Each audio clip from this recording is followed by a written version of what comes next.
बच्चों ने शादी करने का फैसला कर लिया है। अपनी माँ से कोई ऐसे बात करता है? उठ, अरे उठ ना। ऐसा कैसे हो सकता है?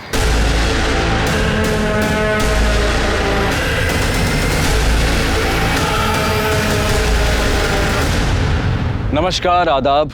क्राइम पेट्रोल सतर्क 30 दिन 30 यूनिक केसेस की श्रृंखला में मैं अनूप सोनी आप सबका स्वागत करता हूं। क्राइम पेट्रोल के जरिए हमेशा हमारी यही कोशिश रही है कि हम समाज के हर वर्ग, हर तबके, हर उस इंसान की कहानी आप तक पहुंचाएं जिसके साथ अन्याय हुआ हो या फिर जो किसी भी तरह के क्राइम का विक्टिम बना हो। आज के इस केस को चुना है हमारे क्राइम एक्सपर्ट शम्स ताहिर खान ने। और क्यों चुना है, आइए उन्हीं से जानते हैं। नमस्कार, आदाब, सत श्री अकाल। मैं शम्स ताहिर खान क्राइम पेट्रोल सतर्क के जरिए इस पूरे महीने लेकर आ रहा हूँ कुछ ऐसी अनसुनी कहानियां जो मुझे लगता है आपको देखनी चाहिए। कहते हैं ऊपर वाला यानी भगवान, अल्लाह या गॉड किसी के साथ भेदभाव नहीं करता, पर इंसान करता है। हिंदू, मुस्लिम, अमीर, गरीब, छोटा बड़ा, गोरा काला, यहाँ तक कि मर्द औरत, इंसानों ने भेदभाव के न जाने कितने पैमाने बना रखे हैं। देश, समाज, घर तक में भेदभाव होता है और इन्हीं भेदभाव की घुटन के बीच जुर्म जन्म लेता है जो हमारे समाज के दोहरे चेहरे को उजागर करता है।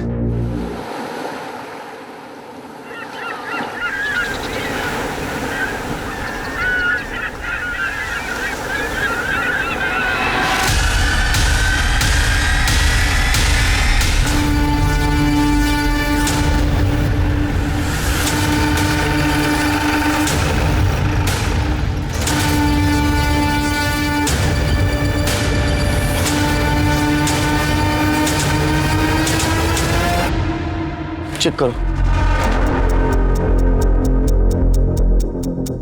सर 20-22 साल के लगते हैं। मुझे लगता है कि कपल्स थे। सर शायद दोनों ने जहर खाया है। देखिए इन दोनों के मुंह पे सूखे हुए झाग का निशान है। चेक करो, सेक्सुअल असॉल्ट है। चलिए आप लोग।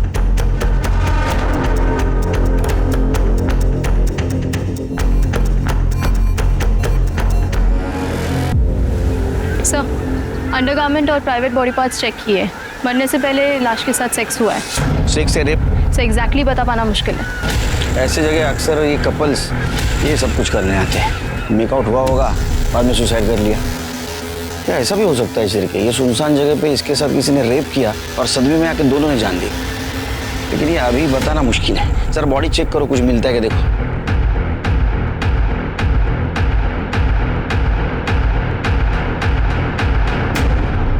सर ये 2 बॉटल्स मिली हैं। लगता है इसी बॉटल में जहर था सर। लेबल भी नहीं है इसके ऊपर ना। अरे सर आप ठीक है? हाँ ठीक है ठीक है। और कितना स्ट्रॉन्ग है सर। 2 दिन से आपकी तबीयत खराब है सर, एक बार ब्लड टेस्ट करवा लेते हैं ना। नहीं पहले ये इंपॉर्टेंट है, बाद में देखते ब्लड टेस्ट का। सर मैं एक काम करता हूँ, लैब टेक्नीशियन को बुलाता हूँ पुलिस स्टेशन, वही चेक कर लेगा। अरे तुम्हारे भाभी जैसा क्यों कर रहे हैं? पीछे क्यों पड़े मेरे? सर हमने पूरा एरिया चेक किया, फोन, आइडिया, पर्स, ऐसा कुछ भी नहीं मिला जिससे इन दोनों की पहचान हो सके। हो सकता है इनके घर वाले इनके रिश्ते से खुश नहीं थे, इसलिए इन्होंने सुसाइड किया। ये फिर इन्होंने इनकी आईडी क्यों छुपाई? तो इस लड़की की शक्ल देखकर लग रहा है कि मैंने इस लड़की को कहीं देखा है, लेकिन कहाँ देखा है कुछ याद नहीं आ रहा। सिर्फ बॉडी को पोस्टमार्टम के लिए भेज दो और फिंगरप्रिंट एनालिसिस के पास बोतल भेज देना और फॉरेंसिक टीम से पता करो उसमें कौन सा लिक्विड था, क्योंकि जब तक वो रिपोर्ट नहीं आएगी ये बताना बहुत मुश्किल है ये सुसाइड है या रेप।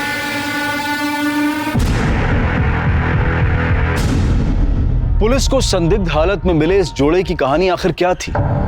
पीएसआई को ऐसा क्यों लग रहा था कि चेहरा देखा हुआ है? क्या वो वाकई इसे व्यक्तिगत तौर पर जानता था या फिर ये कोई मशहूर चेहरा था, कोई जानी मानी शक्ल थी?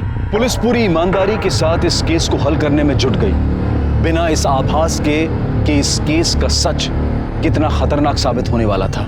समंदर किनारे मुर्दा पाए गए इस जोड़े की शिनाख्त फिलहाल पुलिस नहीं कर पाई है। हालांकि शुरुआती जांच के बाद ऐसा लगता है कि मामला खुदकुशी का है, लेकिन खुद क्राइम सीन ये सवाल खड़े कर रहा है कि क्या वाकई ये खुदकुशी है, क्योंकि खुदकुशी करने वाला शख्स अमूमन अपनी शिनाख्त नहीं छुपाता, बल्कि मरने से पहले वो मरने की वजह लिख कर मरता है। तो क्या इस लड़का और लड़की की मोबाइल, पर्स और आईडी कार्ड कोई चोर लेवड़ा, क्या ये मामला खुदकुशी का है या फिर सोची समझी हत्या है? सर डीएनए की प्राइमरी रिपोर्ट से पता चला है कि लड़की की बॉडी में जो सीमेन मिला था उस लड़के का ही है। उसके बाद दोनों के बीच फिजिकल रिलेशन बना और दोनों ने जहर खा लिया। इसका मतलब हमारा अंदाज सही निकला, सुसाइड केस है।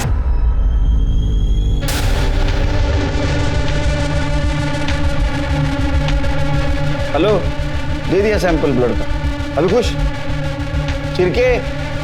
सर याद आ गया उस लड़की को कहाँ देखा मैंने। सर ये देखिए, इस लड़की को मैंने एड फिल्म में देखा था। मैंने अपनी बेटी को मजबूर बनने की नहीं बल्कि कामयाब बनने की सीख दी है। उसे पढ़ाया लिखाया ताकि वो जो चाहे वो बन सके। आज मेरी बेटी डॉक्टर बन चुकी है। इसलिए आप भी अपनी बच्चियों को पढ़ाइए लिखाइए, उनका भविष्य उज्जवल बनाइए। सर कब से सोच रहा था इस लड़की को कहाँ देखा है। अभी वो ब्लड सैंपल ले रहा था तब मुझे याद आया। सिर्फ आपकी मेमोरी बहुत शार्प है। लड़की तो वही है। अभी किन्नर कौन है पता करो और उसे बुलाओ इस लड़की की पहचान के लिए। ठीक है सर।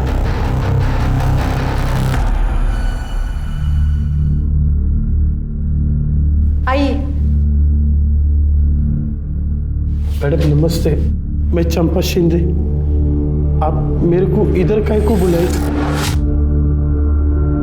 आप शिल्पा शिंदे को जानती हैं? हाँ, मेरी बच्ची है, वो 2 दिन से गायब है। मैं पुलिस स्टेशन में रिपोर्ट भी लिखाई। आइए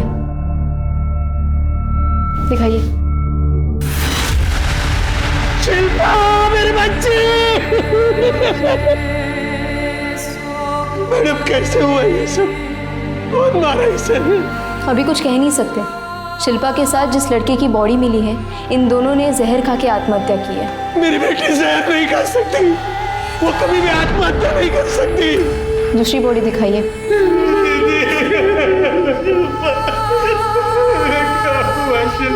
दीदी, अजीत, अजीत, अजीत मेरा बच्चा।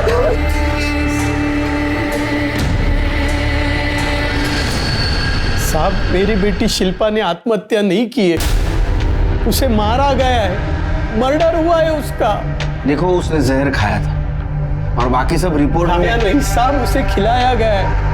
मेरी बेटी बहुत हिम्मत वाली थी साहब, वो कभी भी अपनी जान नहीं ले सकती। शिल्पा की माँ धंधा करती थी, वो एड्स से मर गई। बेचारी शिल्पा तब 3 साल की थी, तब मैं उसको सहारा दी साहब, उसकी जिंदगी नरक होने से बचा ली। लेकिन एक बात बोलूं साहब, ये जो नॉर्मल लोगों की दुनिया है ना साहब, वो बहुत गंदी है। इस दुनिया से मैं शिल्पा को नहीं बचा पाई। वो जिधर भी जाती थी ना, स्कूल में, कॉलेज में, आस पड़ोस में, तो सब लोग उसको किन्नर की बेटी बोल के चिढ़ाते थे। जब भी शिल्पा कॉलेज जाती थी ना साहब, तब भी उसको यही सब सुनना पड़ता था। लेकिन अब वो लड़ना और पलट के जवाब देना सीख गई थी। अच्छा शिल्पा, तेरी तो वो बात सच हो गई यार कि मेरी माँ भी एक है, मेरा बाप भी एक है। हो गया तुम लोगों का। लेकिन एक बात बता दूं, मुझे मेरे पेरेंट्स पे बहुत गर्व है। बताऊं क्यों? क्योंकि उसने मुझे तमीज सिखाई, इंसान को इंसान समझना सिखाया, दूसरों की इज्जत करना सिखाया। वो सब सिखाया जो तुम दोनों के माँ बाप भी तुमको नहीं सिखा पाए। इसलिए तू अपने घटिया बिहेवियर से यहाँ पर इतनी देर से नमूना पेश कर रहा है। उठ, अरे उठना। और एक दिन उसे उसके सपनों का राजकुमार मिल गया, उसी के कॉलेज में, अजीत देशमुख।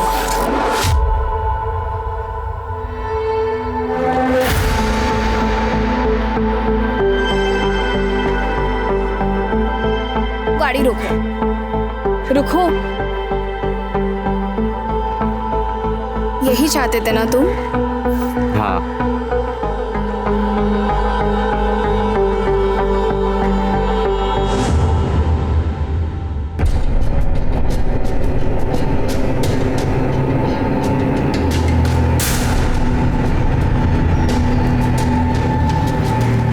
कौन था वो लड़का? अरे बेटा तू बोल तो सही, वो पसंद है ना तुझको? अजीत अब हम लोगों के घर आने जाने लगा था। चलो बेटा शुरू करो। बेटा पहले भिंडी खाओ, मैंने अपने हाथों से बनाई है। भिंडी नहीं, भेंडी बनाती है तू। बेटा तुम कढ़ी खाओ। अरे नहीं मैंने ले बेटा खाओ। अरे तुम दोनों उसे खाने भी दोगी या झगड़ा ही करती रहोगी? बेटा तुम खाओ। सभी बहुत प्यार करते थे उसे, फरिश्ता बोलते थे। क्योंकि किन्नर की बेटी का हाथ थामने की हिम्मत दिखाई थी उसने। इस रिश्ते से सभी खुश थे सिवाय अजीत के परिवार को छोड़ के। मैं खुद उनको समझाने को गई थी। मैं शिल्पा को खूब पढ़ाई लिखाई, उसको अच्छे संस्कार दिए। देखना, एक नंबर की बहू बन के रहेगी वो इस घर की। पूरा देशमुख परिवार उस पर नाच करेगा। तुम बिल्कुल सही कह रही हो चंपा। तुम्हारी बेटी हमारे घर की बहू बनेगी तो हम भी तो रातों रात फ्रंट पेज की न्यूज में आ जाएंगे, रातों रात फेमस हो जाएंगे, लोग हम पे चुटकुले कसेंगे। और जब उनके बच्चे होंगे ना तो तुम ताली पीटने और नाचने गाने आ जाना। सच में बहुत गर्व होना चाहिए हमें ऐसी बहू पर। देखिए, मैं तो भले की बात कर रही थी, बाकी आप लोग जो सही समझे वही कीजिए। लेकिन बच्चों ने शादी करने का फैसला कर लिया है, अब उन्हें कोई नहीं रोक सकता, न आप न मैं। साहब, पक्का तो नहीं कह सकती कि ये सब देशमुख परिवार ने किया है। हाँ, लेकिन इतना पक्का कह सकती हूँ कि अजीत और शिल्पा ने आत्महत्या नहीं की। उन दोनों को मारा गया है साहब। उन दोनों के कातिलों को पकड़िए साहब, उसमें मेहरबानी करिए साहब, उन दोनों के कातिलों को पकड़िए। संभालिए अपने आप को, जो सच होगा वो जल्द सामने आ जाएगा। शिरके, चलो अजीत के इज्जतदार परिवार से मिलके आते हैं, देखते हैं उनका क्या कहना है। इसमें कहना क्या है इंस्पेक्टर साहब? आप ही बताइए, कौन एक किन्नर की बेटी को अपने घर की बहू बनाना चाहेगा? हमने अजीत को बहुत समझाने की कोशिश की, लेकिन वो सुनने को तैयार ही नहीं था। कि अजीत की दी हुई शय थी कि एक किन्नर की इतनी हिम्मत हुई क्या वो हमारे घर आके हमें समझा रहा था। तो उस किन्नर की हिम्मत हुई आपके घर आने की, लेकिन आप लोगों में बिल्कुल श्रद्धा नहीं कि अपने खोए हुए बेटे की मिसिंग कंप्लेंट करे पुलिस में जाके। सर, अजीत अक्सर शिल्पा के घर जाया करता था, तो कहीं कहीं दिन वही रहा करता था, तो हमें लगा कि वो वही होगा। चलो मान लो आप लोगों को पता नहीं था कि वो मर चुका है, लेकिन हमने खुद आपको बोला कि वो मर गया। हम यहाँ खुद ही आपको बताने के लिए आए, फिर भी आप उसके आइडेंटिफिकेशन के लिए आने के लिए तैयार नहीं हो। मेरे पति की तबीयत ठीक नहीं रहती है, इसीलिए मैं अभी केशव को भेजती हूँ। केशव, मैं कैसे जा सकता हूँ? मुझे तो बिजनेस मीटिंग है। केशव। इंस्पेक्टर साहब, अब चलिए, मैं आता हूँ थोड़ी देर।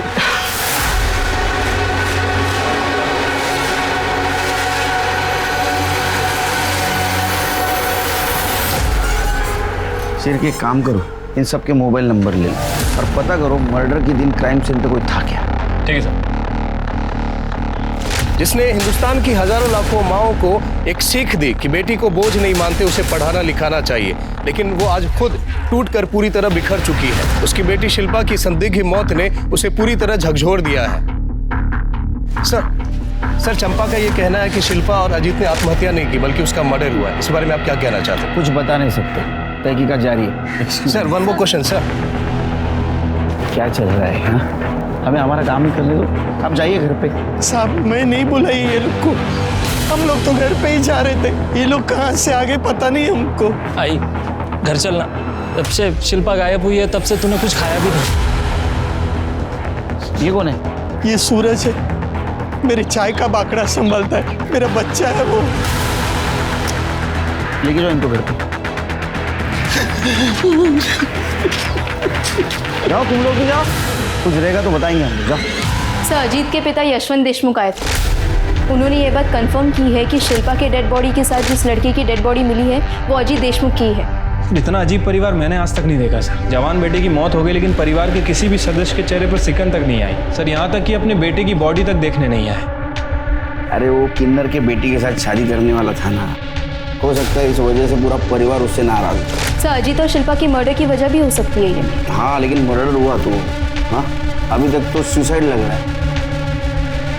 वो अजीत के कॉल रिकॉर्ड्स में कुछ मिला? सर, वैसे तो कुछ खास नहीं मिला है। हालांकि उन दोनों के फ़ोन तभी स्विच ऑफ हुए थे जब उन दोनों का मर्डर हुआ। फ़ोन रिकॉर्ड को मैंने अच्छे से चेक किया है, कुछ सस्पिशियस नहीं मिला है। वो दोनों एक दूसरे से ही बात करते थे। और फिंगरप्रिंट और फॉरेंसिक रिपोर्ट का क्या हुआ? सर, फिलहाल ये दोनों रिपोर्ट नहीं आई है। शिल्पा बहुत सही लड़की थी मैडम, उसका किसी के साथ कोई पंगा नहीं था, हमेशा खुश रहती थी और लोगों को भी हमेशा खुशी रखती थी। और तू, तेरे साथ कैसी थी? मैडम, आप चाय पियेंगे? विलास, 2 चाय। उसकी कोई ज़रूरत नहीं है, पहले बता तेरे साथ कैसी थी? मेरे साथ भी अच्छी थी मैडम, सब बात बोलती थी मेरे को, उसे फ़ोटो खिंचाने का बहुत शौक था। हमेशा मेरे को फ़ोटो निकालने के लिए बोलती थी। ये देखो ना मैडम, उसकी फ़ोटो, ये जब उसने पहली बार साड़ी पहनी।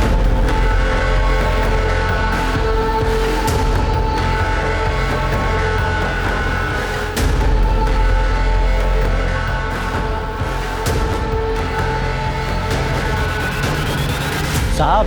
हाँ बोलो। साहब ये देशमुख फैमिली बहुत ही अजीब है साहब। अजीब मतलब क्या साहब, दिन भर लड़ाई झगड़ा रहता है इनके घर में। ये तो खुद भी एक दूसरे से अच्छे से बात तक नहीं करते। और उनका बेटा है ना अजीब, क्या बताऊं साहब, मैंने सुना है कि वो एक नंबर का दारूबाज है, नशेड़ी है, गंजेड़ी है। अभी कुछ दिन पहले अपनी माँ से खूब झगड़ा किया ना वो। किस बात पे झगड़ा हुआ था? साहब उसको लगता था कि उसकी माँ का ना वो कोई वैद है, उसके साथ लफड़ा चालू है। मैंने बताया ना आपको साहब, बहुत अजीब फैमिली। अरे उनके घर में कोई बीमार पड़ता है ना तो डॉक्टर थोड़ी ना आता है, वो वैद्य ही है सत्यानंद, वही सबकी बीमारी का इलाज करता है। हाँ अभी थोड़े दिन पहले मैं इस्त्री करे हुए कपड़े लेके गया था मालकिन को देने के लिए, तो दरवाज़ा खुला था साहब, तब मैं अंदर देखा दोनों माँ बेटे में वैद्य को लेके खूब बुमा बुम चालू था। जब आपकी तबीयत खराब है ही नहीं तो फिर आप हर दूसरे दिन उस वैद्य के पास क्या करने जाती मेरी हैं? तबीयत इसलिए ठीक है क्योंकि मैं वैद्य जी के पास जाती रहती हूँ। जब वैद्य जी यहाँ पर बाबा का इलाज करने आते हैं तब आप अपनी प्रॉब्लम्स नहीं बता सकती। मैं वैद्य जी के यहाँ अपनी तबीयत के हिसाब से जाऊंगी या तुम्हारी सहूलियत के हिसाब से? आई बहाने देना बंद कर, मुझे ना सब पता है तेरे और उस वैद्य जी के बीच में ना क्या चल रहा है और क्या नहीं चल रहा है। तुझे शर्म नहीं आती अपनी माँ पे इतना घटिया इल्जाम लगाते हुए? तो आपको शर्म आती है ऐसी घटिया हरकत करते हुए और उस वैद्य जी के साथ सोते हुए? तमीज, अपनी माँ से कोई ऐसे बात करता है? साहब सब जगह पूरी बात फैल गई थी कि मालकिन का चक्कर है वो वैद्य के साथ। पता नहीं उस किन्नर ने और उसकी बेटी ने क्या जादू कर दिया था मेरे बच्चे पर। मेरा बेटा बिल्कुल बदल गया था, पहले अच्छा था, हंसकर बातें करता था, हमारे साथ टाइम बिताता, लेकिन जब से उस शिल्पा के चक्कर में पड़ा तब से घर वालों को कुछ समझता ही नहीं था, बात बात पे झगड़ा करता था। हमें पता चला है कि आपके बेटे का कहना था कि आपका और वैद्य सत्यानंद, आप दोनों का अफेयर चल रहा था। ये बिल्कुल झूठ बात है। पता नहीं ये बात उसके दिमाग में किसने डाल दी थी। मैंने उससे 1000 बार पूछने की कोशिश की लेकिन इस बात का कभी जवाब नहीं दिया उसने। और वो सत्यानंद जी, वो तो देव मानुस है, उनके बारे में तो ऐसा सोचना भी पाप। मैं आपको बता नहीं सकती कितनी तकलीफ होती थी अपने बेटे के मुंह से अपने बारे में ऐसी बातें सुनकर।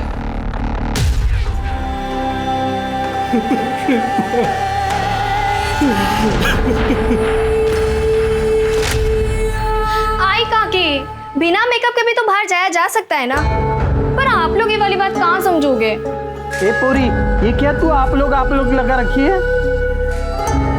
अरे आई सॉरी, मेरा मतलब है कि हम लोग, पर हम लोगों में भी तो तुम सबको ऐसे बाहर जाने के लिए सुंदर बनना पड़ता है, ऐसे भर भर के मेकअप लगाना पड़ता है और ऐसे कपड़े पहनने पड़ते हैं। अब मुझे क्या जरूरत है मेकअप की, मैं तो ऐसी सुंदर हूँ। वैसे भी मन सुंदर होना चाहिए, और तन कम भी सुंदर हो तो चलता है। देखो तो दीदी क्या क्या बोल रही है, कितना भाव खा रही है। अरे भाव तो खाएगी, हमारी शिल्पा कौन सी हीरोइन से कम सुंदर है? ये है मेरी सबसे अच्छी काकी। ऐसे ही खुश रहो। खा ले जितना भाव खाना है खा ले, जब 2-3 बच्चे पैदा कर लेगी ना तो मोटी हो जाएगी, तब पूछूंगी तेरे से मैं। बच्चे? मैं कोई बच्चे पैदा नहीं करने वाली। अरे मैं क्यों अपना फिक्र खराब करूं? मैं जा रही, आप लोग नहीं समझोगे।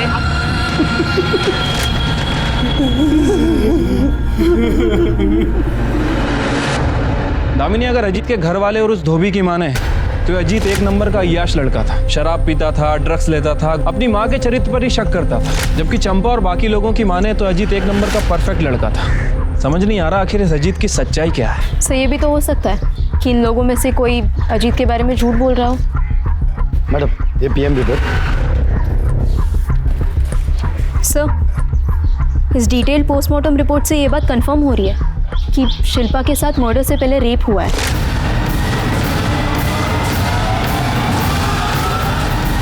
क्योंकि कॉन्डम के लुब्रिकेंट उसके प्राइवेट पार्ट्स में मिले।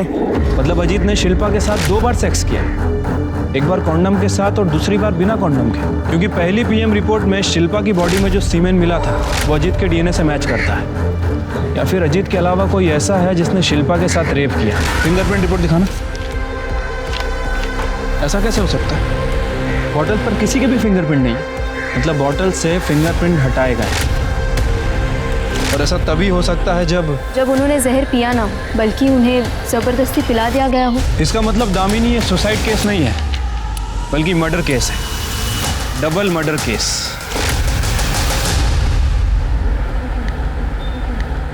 अरे आप लोग क्या समझेंगे कि एक माँ का कलेजा कैसे फटता है जब उसकी जवान बेटी को कोई मार डालता है। मुझे मालूम था मुझसे और मेरी बेटी से कई लोग जलते हैं। आज उन सब लोगों के कलेजे में ठंडक पड़ गई होगी। सर आप तो सिक लीव पे थे ना, रेस्ट चल रहा था आपका। क्या race? Double murder case, tension का काम। चलो बंद करो ये। अरे बंद करो।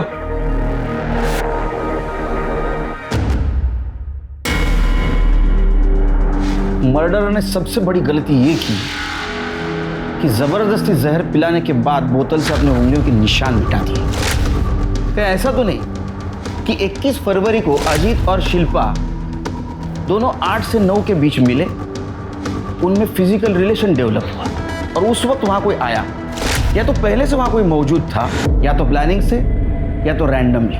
और अगर रैंडमली वहां कोई आया है तो उसके बाद जहर की बोतल कैसे आई? इसका मतलब जो आया वो प्लानिंग से आया। और अजीत के बारे में हमारे पास दोनों तरफ की इंफॉर्मेशन क्यों आई? झूठ कौन बोल रहा है और किस लिए? क्या ऐसा तो नहीं कि इस बात का इस मर्डर से कोई कनेक्शन हो? सर यही बात तो हम दोनों के भी समझ में नहीं आ रही कि एक ही आदमी की दो छवि, एक ब्लैक और एक व्हाइट। या फिर ऐसा भी हो सकता है कि चंपा ने यह मर्डर किया, लेकिन अभी हमें दिखाने की कोशिश कर रही है अजीत बहुत अच्छा था, उसे हमें पसंद करती थी। या फिर अजीत वैसा ही था जैसा उसके घर वाले बताते। सर अगर ऐसा है तो फिर शिल्पा के साथ रेप और मर्डर क्यों हुआ? और अगर वाकई ऐसा है तो इस मर्डर में देशमुख फैमिली भी इन्वॉल्व है। पर सर देशमुख फैमिली अपने ही बेटे का मर्डर क्यों करवाएगी? वो सिर्फ शिल्पा का मर्डर करके छोड़ सकते थे। जरूरी नहीं दामिनी, क्योंकि सुहासिनी और बाकी लोगों के बयान के मुताबिक अजीत से वो सब परेशान थे।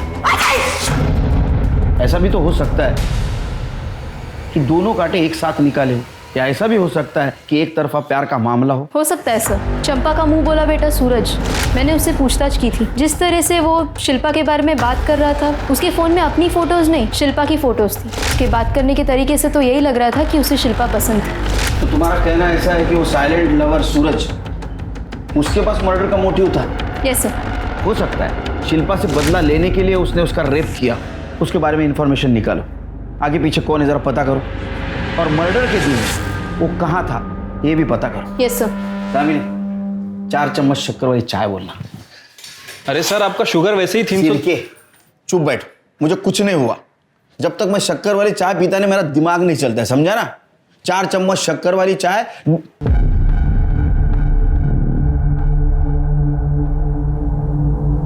मैं शक्कर वाली चाय पीता हूं, बिना शक्कर वाली चाय चाहिए मुझे। क्या देख रहे हो?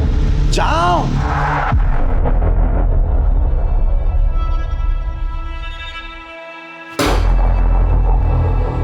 करेले का जूस तुम्हारे लिए, और शिरके ये आज ही खत्म होना चाहिए। हो गई नहीं सर, दूं? सर अजीत देशमुख के पिता यशवंत देशमुख आपसे मिलने आए। बोला सर, मैंने उनको बोला पर वो बाहर ही बैठ गए, शायद उनकी तबीयत ठीक नहीं है।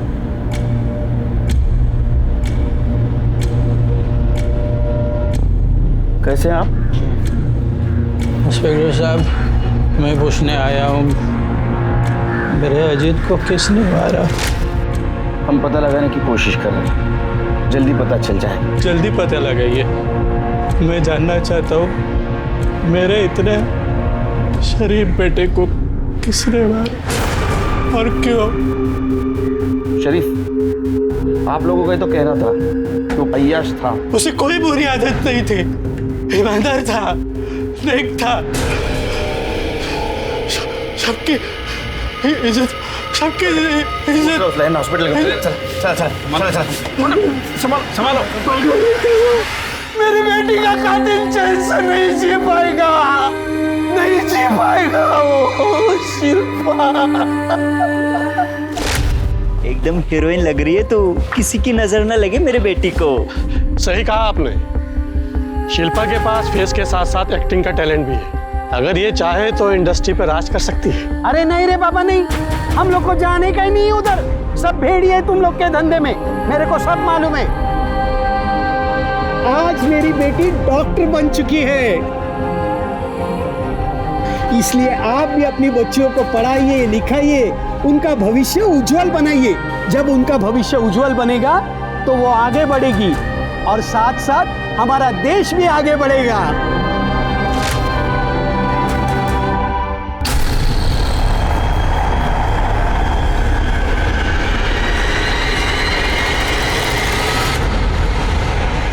एक प्रेमी जोड़ा जिनकी मौत अब तक दुनिया से नाराजगी की वजह से की गई आत्महत्या लग रही थी, अब कत्ल में तब्दील हो चुकी थी। यह भी साफ हो गया था कि मर्डर से पहले शिल्पा के साथ बलात्कार किया गया था। पुलिस के पास सस्पेक्ट तो कई थे, लेकिन सबूत किसी के भी खिलाफ नहीं था। मीडिया भी इस पर अपनी नजर बनाए हुए था और तभी यशवंत को हॉस्पिटल भेजने से पुलिस को एक उम्मीद मिली। यशवंत की ब्लड रिपोर्ट में एक ऐसा सच सामने आया जिससे यह पता चला कि उसे किसी ऐसी जड़ी बूटी का सेवन करवाया जा रहा था जो धीमे जहर की तरह काम कर रही थी, जिसकी वजह से वो कमजोर था, बीमार था और मौत की तरफ बढ़ रहा था। इस जड़ी बूटी की इतनी गहरी जानकारी सिर्फ एक इंसान को हो सकती थी और वो था देशमुख परिवार का वैद्य सत्यानंद। बताओ वैद्य बुआ बताओ। सर वो दवा के नाम पे जो जड़ी बूटी मैं यशवंत को देता हूँ वो धीरे धीरे जहर का काम करती है और उसी की वजह से यशवंत बीमार रहता है। पर लेकिन ऐसी जड़ी बूटी क्यों देता था उसको? सर वो मैं अरे मैं क्या बोल। देख पढ़े लिखे इंसान पे मैं हाथ नहीं उठा था, लेकिन ये शिरके ये किसी के ऊपर भी हाथ उठा सकता है और उसने हाथ उठाया ना तो कितना भी जख्म होने दे कोई मरहम काम नहीं आएगा। बोलेगा शिरके तू बोल। नहीं सर सब बताता हूँ मैं। बोल। मेरा और सुहासिनी का अफेयर चल रहा है, तो हमने तय कर लिया कि हम यशवंत को कमजोर बना देंगे, धीरे धीरे जहर देकर मार देंगे ताकि हमारा रिश्ता बना रहे और हमारे ऊपर कोई शक ना करे। अरे का मातर चढ़ लगला कि तुला? मतलब ये अफवाह नहीं थी, ये सच था कि तुम्हारा अफेयर चल रहा है और ये बात अजीत को पता चली। सर एक दिन मैं और सुहासिनी घर पे थे और घर में कोई नहीं था तो आई वो मेरा बैग।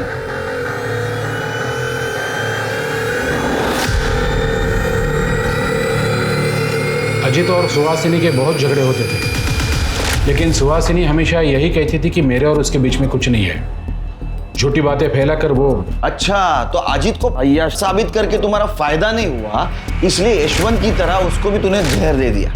सिर्फ माइल्ड नहीं स्ट्रॉन्ग जहर दिया, जिसकी वजह से उसकी मौत हो गई। इतना ही नहीं तो तुम लोगों ने शिल्पा को भी जहर दे दिया, वो मर गई, वो बोतल वहीं छोड़ दी ताकि सब लोगों को लगे इन दोनों ने सुसाइड कर लिया। नहीं सर मैंने ऐसा कुछ नहीं किया। फिर किसने मारा? सुहासिनी ने? नहीं सर वो तो मुझे पता नहीं है। शिरके यशवंत को जहर देने के जुर्म में इसको अंदर डालो और उस सुहासिनी को मिलो, देखो क्या नई कहानी सुनाती है। जी कितना घटिया इल्जाम लगा रहे हैं आप मुझ पर। वो मैं झूठ बोल रहा है, मैं उसके साथ अफेयर क्यों करूंगी? उसकी हिम्मत कैसे हुई मुझ पर इतना घटिया इल्जाम लगाने की? झूठ वैद नहीं, झूठ सुहासिनी बोल रही है, क्योंकि उसको पता है अब अजीत उससे जवाब नहीं मांगेगा और वैद को भी झूठा साबित करेगी।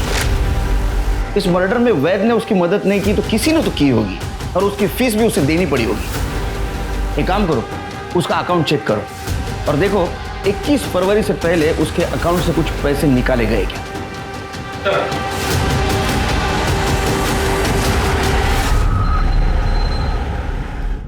सर सुहासिनी ने अकाउंट से पैसे निकाले नहीं है, बल्कि 20 फरवरी को 1 लाख रुपए ट्रांसफर किए। किसके अकाउंट में? सासू माँ ने पैसे ट्रांसफर किए थे 1 लाख रुपए, लेकिन मैंने उनको वापस कर दिए थे। अच्छा हाँ, तो जमाई और सासू माँ ट्रांसफर खेल रहे थे ये? हाँ? उसने 1 लाख रुपए क्यों दिए तुझे? उन्होंने वो अजीत और शिल्पा को मारने के लिए सुपारी के लिए दिए थे, लेकिन साहब मैंने नहीं मारा उनको, मैंने पैसे वापस कर दिए। आप चाहे तो मेरा मोबाइल लोकेशन कहाँ गया था, किसको मिला था, सब चेक कर सकते हैं। मैंने कुछ नहीं किया साहब, मैंने किसी को नहीं मारा। झूठ बोल रहा है तो तूने और तेरे सासू ने सुहासिनी ने मिलकर ही मारा उन दोनों को। नहीं नहीं साहब, मैंने सही में पैसे वापस कर दिए, मैंने किसी को नहीं मारा साहब, मैंने कुछ नहीं किया। चलो मान लेते तुम सच बोल रहे हो। केशव क्यों झूठ बोल रहा है? क्योंकि वो एक नंबर का कमीना और कामचोर है, घर जवाई बनकर बैठा है। उसके खर्चे, कपड़ा, खाना पीना सबके पैसे मैं देती हूँ। इससे भी उसे शांति नहीं मिली। अब वो मुझे जेल भिजवाकर मेरी सारी जायदाद हड़पना चाहता है। सर, जिस रात शिल्पा और अजीत का मर्डर हुआ था उस रात मोबाइल लोकेशन के हिसाब से सूरज अपने घर पे ही था। और केशव बर्फ? सर, उसकी कॉल लोकेशंस और मोबाइल रिकॉर्ड से कुछ खास पता नहीं चला। चलिए एक काम करो, बीच पर जहाँ शिल्पा और अजीत की बॉडी मिली पता करो उस दिन शाम से लेकर देर रात तक किसके किसके मोबाइल नंबर वहाँ एक्टिव थे और उन नंबर का इन दोनों के साथ कुछ कनेक्शन था क्या? सर, ये बोतल में मिले जहर की फॉरेंसिक रिपोर्ट। अजीत और शिल्पा को जहर दिया गया और वो जहर धतूरे से बनाया गया था। धतूरे से जहर बनाया जा सकता है और धतूरा मिलना आम बात है। सर, वैसे धतूरा मिलता जंगल में है, लेकिन महाशिवरात्रि के दिन पे ये हर शिव मंदिर के बाहर मिलेगा, क्योंकि शिवरात्रि पे चढ़ावे में धतूरा चढ़ाने की प्रथा है। एक मिनट, महाशिवरात्रि 21 फरवरी को महाशिवरात्रि थी। एक काम करो शिल्पी, जितने भी शिव मंदिर है उसके बाहर उसके आसपास जितने भी फूल की दुकानें वहाँ सीसीटीवी फुटेज कलेक्ट करो और देखो किसने इतने भारी मात्रा में धतूरे खरीदे। और एक बात पता करो, मुंबई या मुंबई के आसपास धतूरे के जहर से किसी को मारा गया था ऐसा केस आया है क्या? हो सकता है देशमुख परिवार का वैद्य और ये चंपा की बिरादरी वाले ये जरूर जानते होंगे कि धतूरे से जहर कैसा बनाया जा सकता है। तभी तुम एक काम करो, चंपा से जुड़े हुए सारे लोगों की पूछताछ करो। Yes sir. सूरज के बैकग्राउंड का कुछ पता चला? कुछ खास नहीं सर, बस इतना ही पता चला है कि सूरज के आगे पीछे कोई नहीं है। चंपा ही उसके लिए सब कुछ है। इनफैक्ट चंपा के साथ वो कई सालों से है। नजर रखो उस पर, हो सकता है ऐसा कुछ हो जो हमारे नजर में नहीं। ठीक है सर।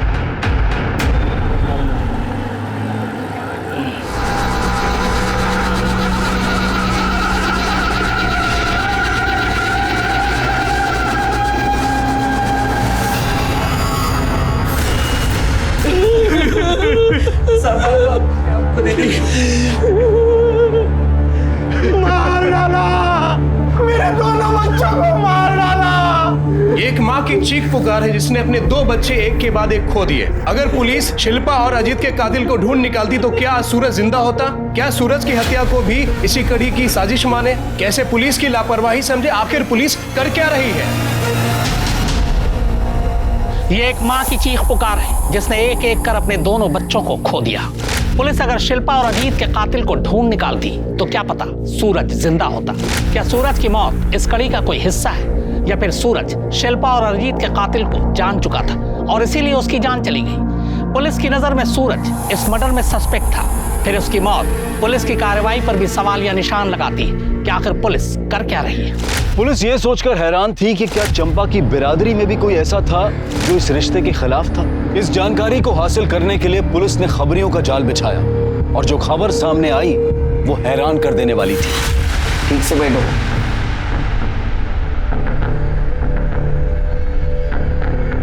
तुम अजीत और शिल्पा के रिश्ते के खिलाफ थी, फिर भी तुमने उन्हें आशीर्वाद दिया था, ऐसा चंपा ने कहा।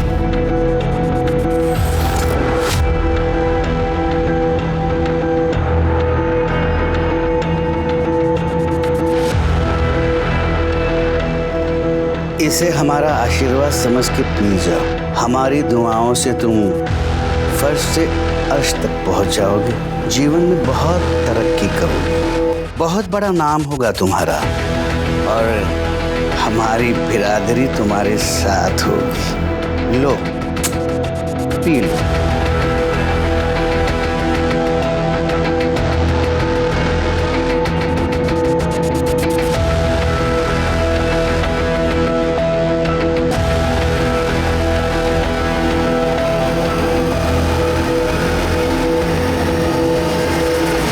साहब, हमने इस रिश्ते की मंजूरी के लिए खाली एक ही शर्त रखी थी।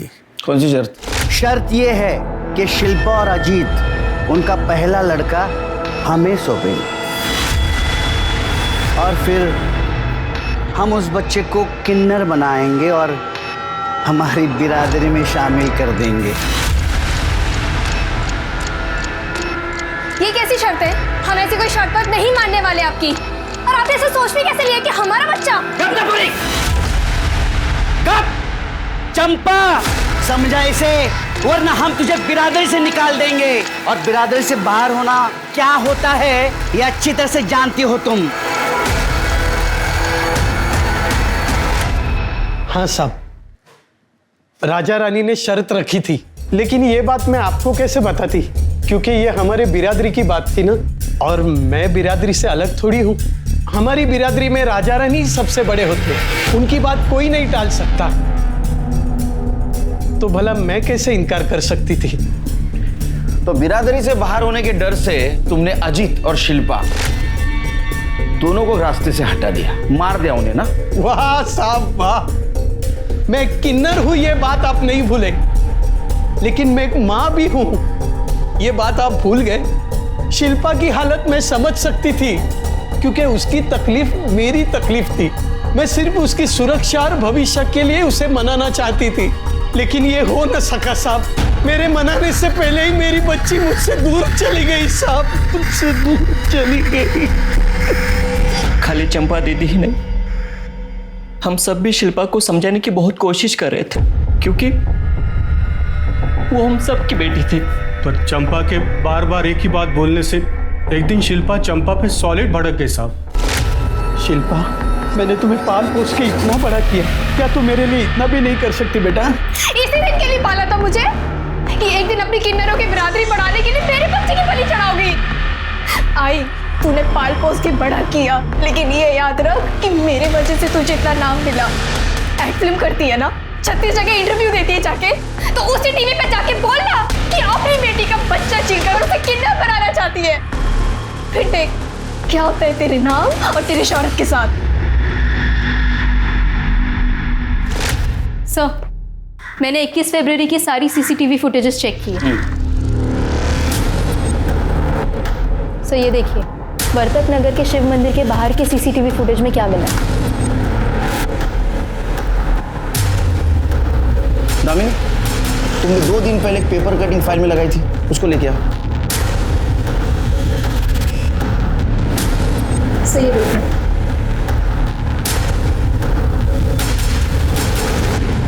शिरके, देखो लग तो यही रहा है ना? हाँ सर, दिख तो यही रहा है, बट सिर्फ फुटेज के बेस पे साबित कैसे करेंगे? 21 फरवरी का इसका मोबाइल लोकेशन निकालो। फिंगरप्रिंट मिटाने के गलती के साथ साथ इसने और एक गलती की होगी, मोबाइल साथ में लेके जाने की। सर, पिछले साल चेंबूर में धतूरे की जहर की वजह से एक की मौत हुई थी, उस केस की ये मरने वाले का नाम आशा था और वो किन्नर था, और उसके रूममेट को सस्पेक्ट बना के रखा था पुलिस वालों ने, लेकिन कुछ सबूत नहीं मिला तो उसको छोड़ दिया। मरने वाले के रूममेट का नाम देख रहे हो? बुलाओ उसे, उसका धतूरा हम बनाएंगे।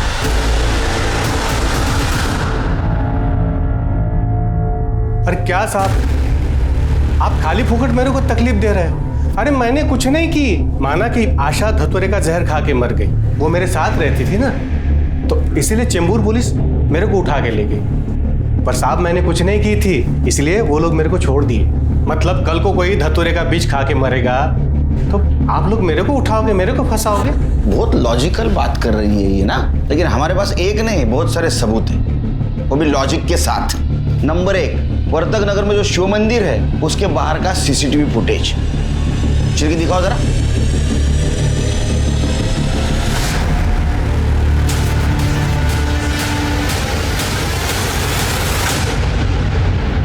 नंबर 2, जिस दिन शिल्पा और अजित का मर्डर हुआ उस दिन की तेरी मोबाइल लोकेशन वहीं की है। अब बोलेगा?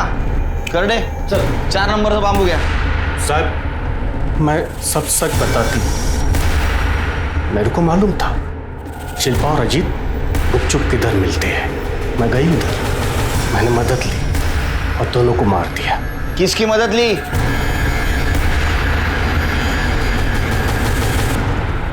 सर, दिन में धतूरे से जहर बनाने में मदद की और रात को पुष्पा दीदी के साथ समुंदर किनारे में गए। जब हम दोनों उधर गए तो दोनों लगे पड़े थे। शिल्पा चंपा को महान बनाई थी, इसीलिए शिल्पा को मैं अपनी आंखों से मरते देखना चाहती थी। दीदी अब सब्र नहीं हो पा रहा। चुप, रुक जा 2 मिनट।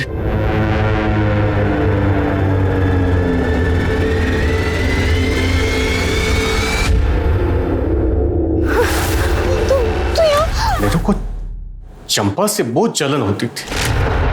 धंधे वाली का बच्चा क्या पाल लिया उसने, सारी मीडिया उसके पीछे हो गई।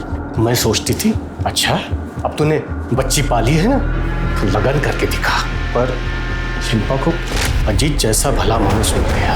राजा रानी आशीर्वाद दे दिए। मुझे बहुत तकलीफ होती थी ये सब देख के। सूरज को क्यों मारा? वो मैं टीवी पे प्रोग्राम देख रही थी, चंपा का कोस रही थी उसको। ऐसा इसमें क्या है, मैं यहाँ ऐसे चढ़ रही है। एक दिन तेरे को भी मैं शिल्पा की तरह मारूंगी।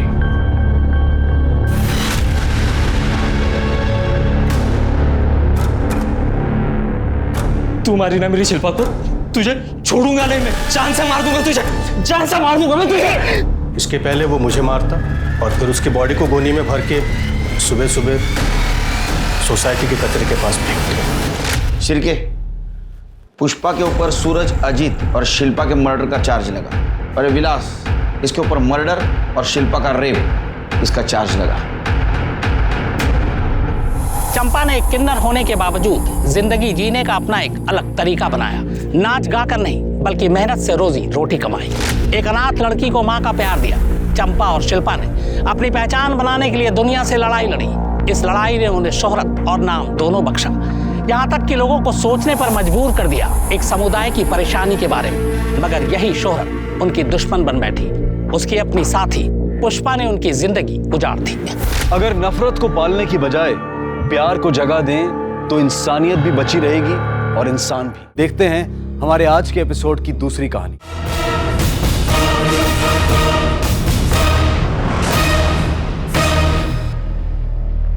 नमस्कार, आदाब। क्राइम पेट्रोल सतर्क 30 दिन 30 यूनिक केसेस की श्रृंखला में मैं अनूप सोनी आप सबका स्वागत करता हूं। आज के इस केस पर अपना विश्लेषण देंगे हमारे मेहमान और जाने माने पत्रकार शम्स ताहिर खान। दिन दहाड़े एक औरत को चलती कार से फेंक दिया गया।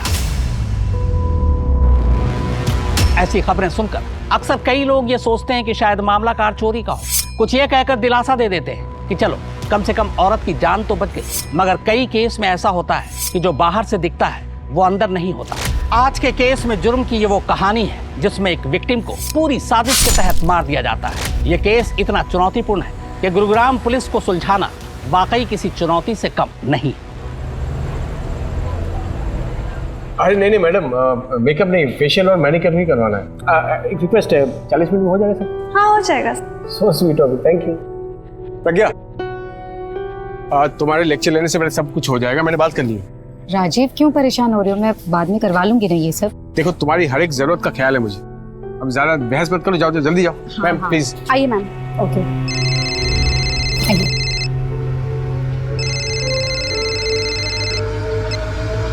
हेलो। वाह डॉक्टर, बीवी की इतनी परवाह और हमारी फिक्र तक नहीं। जरा हम भी तो देखें फेशियल होता कैसे है।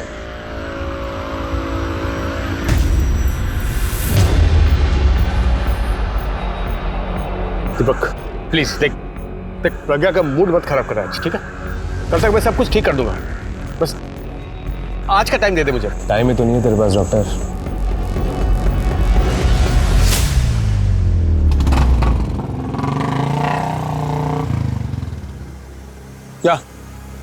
क्या घूर रहा है बे? क्या दिख रहा है? सुट्टा देना यार। राजीव, सिगरेट? तुम सिगरेट तो टेंशन में हो तो तब पीते हो ना? हाँ तो टेंशन तो होगी ना, क्यों इतनी खूबसूरत तो दिख रही हो तो। कुछ भी। अरे हाँ सच में, तुम किसी भी एंगल से 21 साल की लड़की की माँ तो लगती नहीं हो। बस अब बातें बनाना बंद करोगे? I am already late. चलो चलो चलो।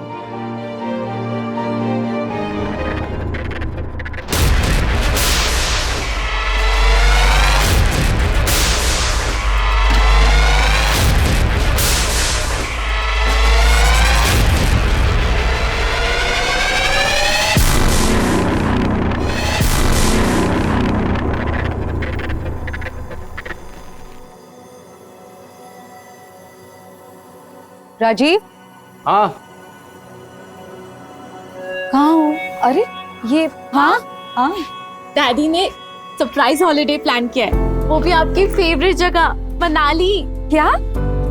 मनाली? राजीव, पॉसिबल नहीं हो पाएगा मेरे लिए मनाली का ट्रिप। एग्जाम्स लेने कॉलेज में। हाँ, टिकट ऑलरेडी बुक्ड है डार्लिंग। देखो तुम अपना पैकिंग शुरू करो, हमने तो कर लिया है, मैं अभी आया, ठीक है? हाँ जी, ये क्या चल रहा है ये सब? प्रज्ञा, ये टाइम मैंने अपने परिवार के लिए निकाला है, तुम्हारे हर सवालों का जवाब मैं रास्ते में दूंगा, ठीक है? तुम अपना पैकिंग तो शुरू करो, मैं काम करता हूँ, शर्मा मार्ट जाके कुछ सामान लेकर आता हूँ, ठीक है?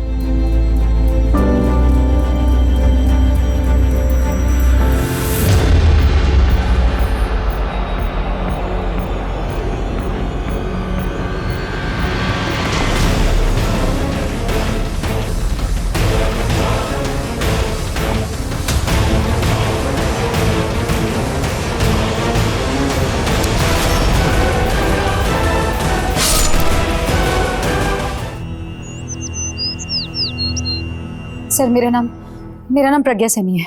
मेरे हस्बैंड राजीव कल रात से घर नहीं लौटे हैं।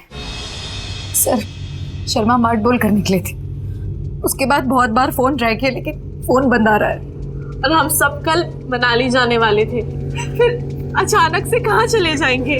अलका, शर्मा मार्ट का सीसीटीवी चेक करो, पता करो कि राजीव वहाँ पहुँचा भी था या नहीं। सर, आप लोग मनाली क्यों जाने वाले? नहीं, इस वक्त वहाँ मौसम काफी खराब। डैडी का सरप्राइज प्लान था कि वो फैमिली के साथ टाइम बिताएंगे। राजीव के किसी के साथ कोई दुश्मनी या फिर आपको किसी पर कोई शक? डैडी होम्योपैथिक डॉक्टर है, उनके तो नेचर में ही है ना लोगों की हेल्प करना, उनका कभी किसी के साथ झगड़ा नहीं हुआ।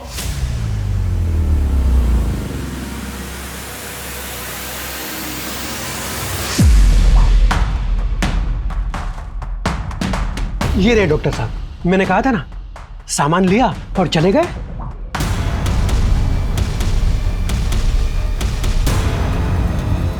ये फोन किसका आया था? राजीव के कॉल रिकॉर्ड चेक किए, लास्ट फोन कैब एजेंसी से आया था। मतलब राजीव ने कहीं जाने के लिए खुद कैब बुक की थी। कैब एजेंसी से पता करो कि किस ड्राइवर ने राजीव को शर्मा मार्ट से पिक किया था। सर,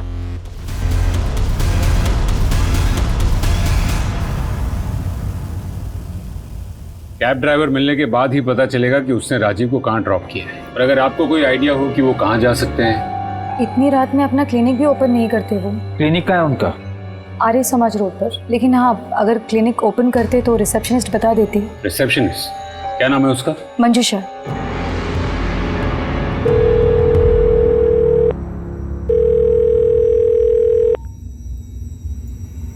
आज माँ तुम्हारे बारे में पुलिस को बताने वाली थी, मैंने रोक दिया, पर ज्यादा दिन नहीं रोक पाऊंगी। तुम्हारी भलाई इसमें कि तुम मुझसे बात करो।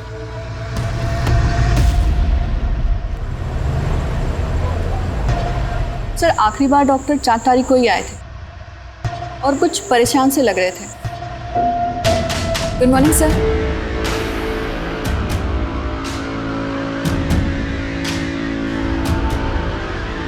सर, बहुत देर तक गेट नहीं खोला तो मैं अंदर चली गई चेक करने,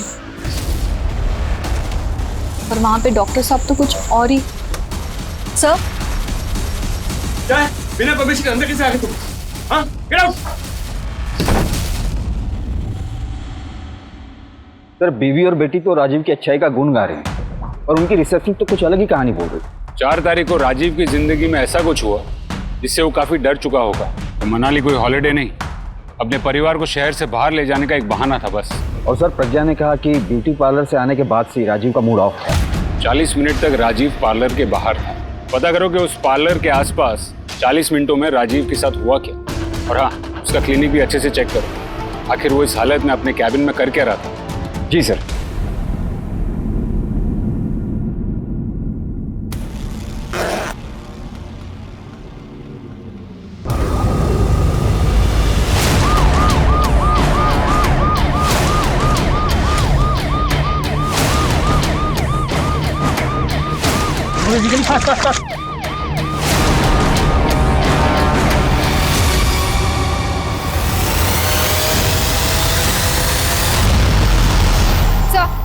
ये आईडी कार्ड मिला है, लास्ट राजीव सैनी की ही है। किसी धारदार हथियार से मार के फेंका गया है। अरे मम्मी की तबीयत खराब है, आज फुटबॉल मैच खेलने नहीं आ पाऊंगा। मम्मी, आज का मैच कैंसिल हो गया। अरे तू तो बता रहा था कि बहुत इंपॉर्टेंट मैच है तेरा। अरे छोड़ो ना मम्मी, आज मैं पूरा दिन आपके साथ रहूंगा और आपको इको बैग बनाते हुए देखूंगा।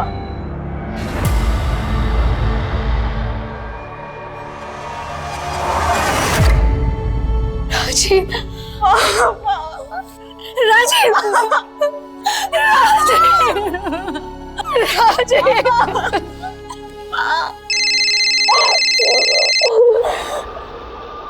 गुप्ता बोलो। सर, एक सिगरेट वाले ने राजीव को पार्लर के बाहर किसी से झगड़ा करते हुए देखा था और उसकी बाइक पर खोपड़ी वाला स्टिकर था। कल तक मैं सब कुछ ठीक कर दूंगा, आज का टाइम दे दे मुझे।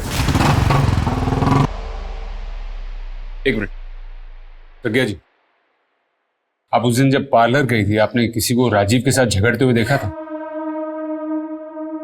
ठीक है, आप जा सकती हैं। गुप्ता, उस एरिया में ऐसी बाइक ढूंढो जिस पर ये खोपड़ी वाला स्टिकर। सर, मैं एक ऐसे आदमी को जानती हूँ।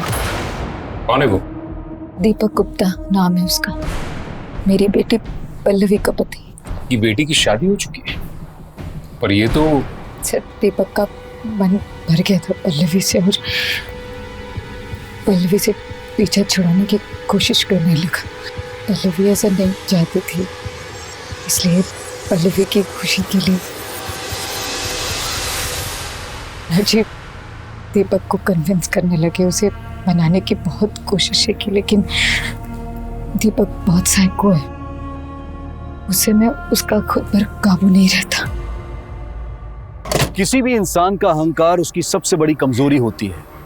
अहंकार को जरा सी ठेस और इंसान जानवरों की तरह अपना आपा खो बैठता है, और एक बेकाबू जानवर कब, कैसे और कितनी गहरी चोट पहुंचा बैठे इसका अंदाजा लगाना बेहद मुश्किल है। अब तक की कहानी में विलेन और हीरो के बीच में अंतर कर पाना पुलिस के लिए एक बड़ी चुनौती थी, लेकिन पुलिस ने अपनी मुस्तैदी से डॉक्टर की जिंदगी के ऐसे कई पहलू खंगाल लिए थे जिसके बारे में उसके परिवार तक को पता नहीं था।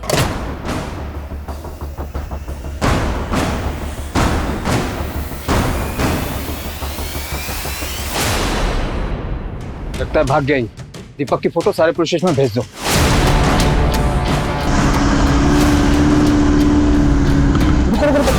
पीछे लो।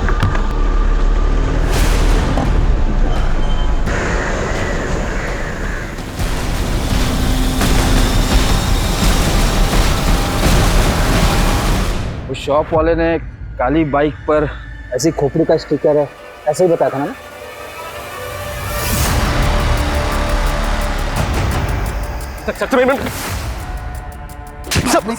सब भाग नहीं रहा हूँ सर, मैं बाइक के पास आया सर, मेरी बाइक।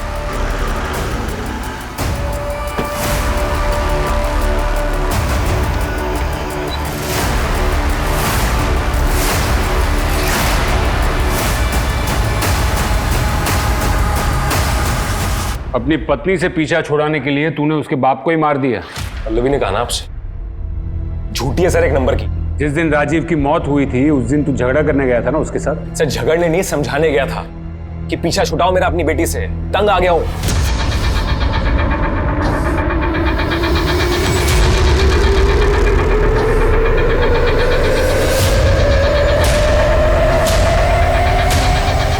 सर पल्लवी चाहती थी कि मैं हर चीज उसके डैडी की कॉपी करूं। उसके हिसाब से तो उसके माँ बाप के अलावा कोई परफेक्ट कपल था ही नहीं। और तो और सर उसने तो मेरे कपड़े भी अपने डैडी के स्टाइल के खरीदने शुरू कर दिए थे। उस दिन तो हद ही हो गई। कहाँ गए थे तुम? मैं बता के तो गया था। तुम्हारी हरकतें फिर से शुरू हो गई ना? क्या हरकत शुरू हो गई? नाटक तो ऐसे करते हो, शादी करके ना सबसे बड़ी गलती हो गई मेरी लाइफ की। अरे तो गलती नाटक करने की जरूरत नहीं है। अरे तो मैंने किया क्या है मुझे ये तो बताओ ना। 10 बार कही मुझे शर्ट का रंग नहीं पसंद। मेरे डैडी को देखा है इतने अच्छे कपड़े पहन। अरे हद होती है यार, हर बात में डैडी डैडी डैडी। नहीं बन सकता मैं तुम्हारे डैडी जैसा। और सुनो मेरी बात, अगर अपने डैडी से इतना ही प्यार है ना तो डैडी के साथ जाके रहो, मेरे साथ मत रहो। ये देखिए सर, चोट देखिए सर। पति पत्नी के झगड़े में यही होता है, लोग ना हमेशा पति के ऊपर उंगली उठाते हैं। और सर आपको यकीन नहीं आता ना तो ये देखिए, सुनिए आप इसे। आज माँ तुम्हारे बारे में पुलिस को बताने वाली थी। तुम्हारी भलाई इसमें कि तुम मुझसे बात करो। सर एक मिनट।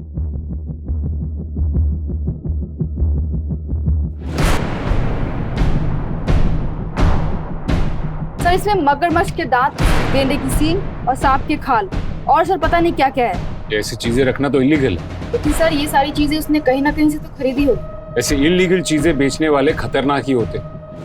शायद उनमें से किसी ने राजीव का खून किया हो। अपने खबरियों को कहो कि इन्फॉर्मेशन निकालो। शहर में ऐसा कौन है जो ऐसी चीजें बेचता है? डॉक्टर राजेश सैनी के क्लिनिक में रखे हुए जानवरों के कुछ हिस्से गैर कानूनी तरीके से पाए गए। दामाद दीपक सारी रात गायब रहा। क्या हमें जो सामने दिखाई दे रहा है वही सच है या कहानी कुछ और है?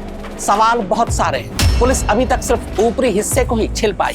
मुद्दे की तह तक पहुंचने के लिए बाकी हिस्सों को खरोचना अभी बाकी। What would you like? Coffee और टी? नहीं, ऐसे नहीं। ओए राजू, मैं कब से तुझे दुकान पे ढूंढ रहा हूँ और तू यहाँ घर पे बैठे अंग्रेजी की फाड़ रहा है। अरे काका ब्रो, यही अंग्रेजी ना किस्मत चमकाएगी। एक बार बस अंग्रेजी सीख गया ना, अमेरिका जाने से कोई नहीं रोक सकता। You wait and watch. ओए शेख चिल्ली, सपने छोड़, जाके तारे फिक्स कर।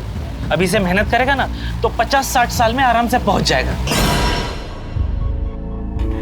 ए काका ब्रो, मेरे और अमेरिका के बीच कभी मत आना, अंडरस्टैंड?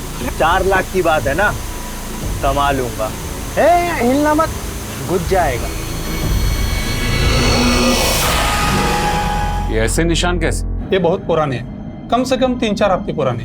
अक्सर ऐसे निशान शरीर की चमड़ी जलने से बनते हैं। हम नहीं जानते कि डैडी के पास वो चीजें कहाँ से आई। आप इन निशानों के बारे में कुछ जानती हैं?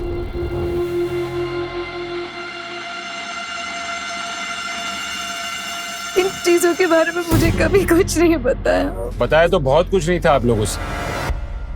वैसे इस घर के बाहर राजीव की एक अलग दुनिया थी। मैडम आपका पार्सल। ले जाओ इसे वापस।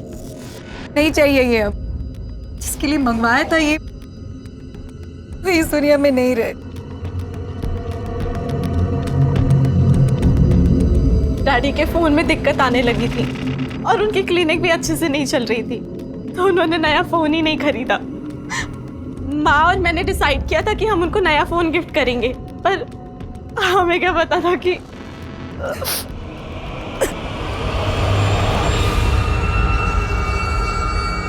राजीव ने जो कैब ली थी शर्मा मार्ट के बाहर से, वो ट्रेस हो गई है सर।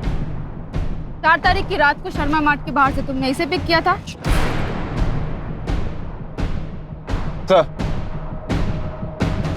सर राजीव का फोन अनलॉक हो गया है। इसमें ये 2 मैसेज मिले। इस दुनिया में तेरा जीने का टाइम खत्म होने वाला है।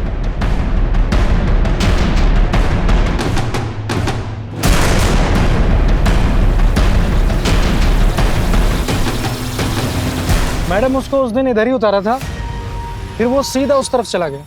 सर नंबर सेव नहीं है, फिर भी ट्रैकिंग पे डाल दिया है। मारने की धमकी दी, फिर भी राजीव ने पुलिस कंप्लेन नहीं की।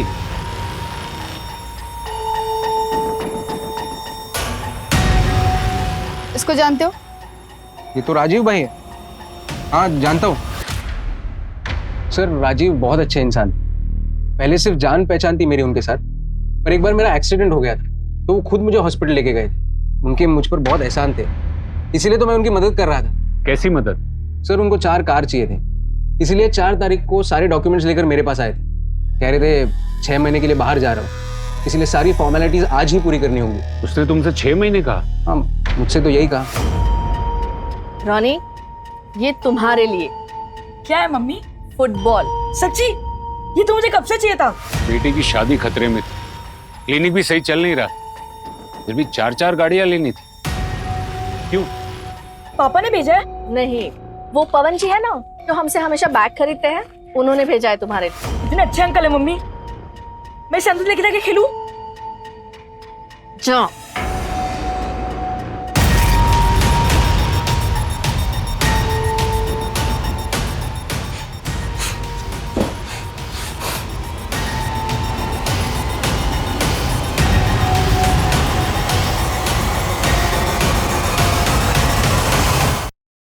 सर जिस नंबर से राजीव को धमकी वाला मैसेज मिला था उस नंबर का लोकेशन ट्रेस हो गया है।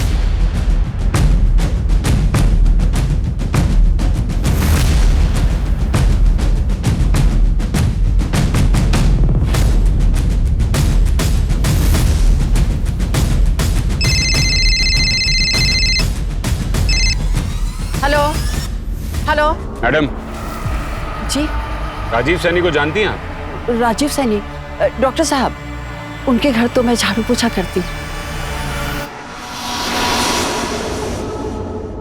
साहब मुझे तो फोन उठाना और काटना आता है, बस ये मैसेज मैं नहीं जानती। तुम्हारा फोन तुम्हारे अलावा कोई और इस्तेमाल करता है? जी घर में एक पोता है ना, कभी कभी वो फोन उठा लेता है।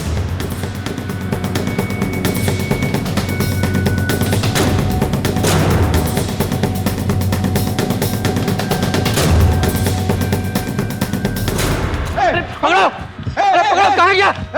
पकड़ो। ये कहाँ भाग गया? हर बार घपला करता है, एक तो पुराना कनेक्शन खराब करता है और उसी को ठीक करवाने का दुगना पैसा लेता है। छोड़ेंगे नहीं उसको। चलो चलो चलो इधर ही। चलो।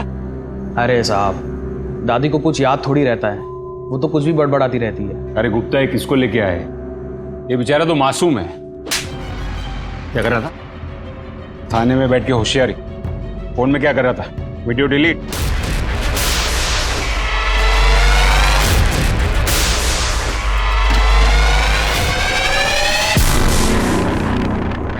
ऐसे वीडियो निकालता है? हाँ? ऐसे वीडियो निकालता है पल्लवी की, और राजीव को पता चल गया इसलिए तूने उसको मार डाला? नहीं सर, मैं तो सिर्फ मजे के लिए वीडियो बनाता था। नहीं सर, गलती हो गई सर। लेकिन मैंने किसी को मारा नहीं है सर। उनके ऑलरेडी बहुत सारे दुश्मन थे सर, किसी ने मार दिया होगा उनको। तुझे कैसे पता उसके बहुत सारे दुश्मन थे? उनके क्लिनिक के पास कुछ खबर फैली हुई थी सर कि डॉक्टर साहब उल्टी सीधी दवाई देकर लोगों को बीमार करता है और उनको दिल्ली भिजवा कर उनकी जान निकालवा लेता है सर। सर अफवाह तो थी, इसलिए तो डॉक्टर के पास पेशेंट्स कम आते थे। अफवाह थी हकीकत ये तो हम पता लगा ही लें, पर राजीव का इन सब से कोई लेना देना नहीं था। नहीं सर, डॉक्टर राजीव तो बहुत अच्छे इंसान थे। डॉक्टर अनिल के वजह से उनकी अफवाह उड़ी। डॉक्टर अनिल? हाँ पल्लवी बोलो। सर मेरी माँ पर किसी ने अटैक किया है। क्या? वो बेहोश है, मैं उनको हॉस्पिटल लेकर जा रही हूँ। हम अभी पहुंचते। आपने देखा उन पर हमला किसने किया? नहीं सर, मैं घर पे ही नहीं थी। जब लौटी तो देखा कि माँ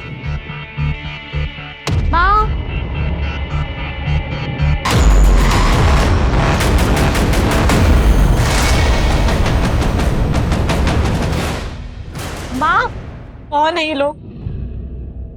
पहले मेरे डैडी को मार दिया, अब मेरी माँ के भी पीछे पड़ गए। आपको क्या लगता है किसने किया होगा आपकी माँ के साथ? और कौन? दीपक नहीं किया होगा ये सब।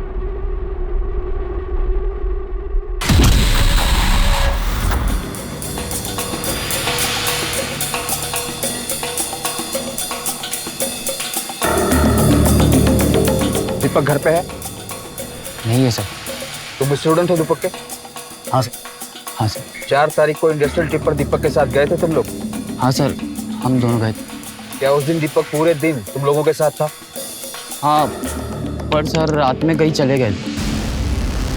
सही में बोल। सर आप यहाँ? तो टाइम नहीं है मेरे पास अभी, वरना जो पीछे छुपा रहे हो ना तुम दोनों, इसके लिए दोनों को सस्पेंड कर देता।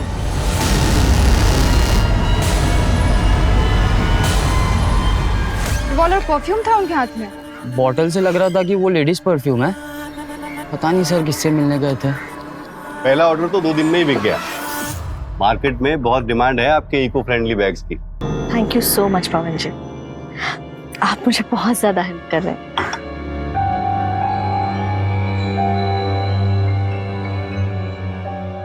वो नए डिजाइन से वो सारा स्टॉक दिखा देती हूँ मैं आपको।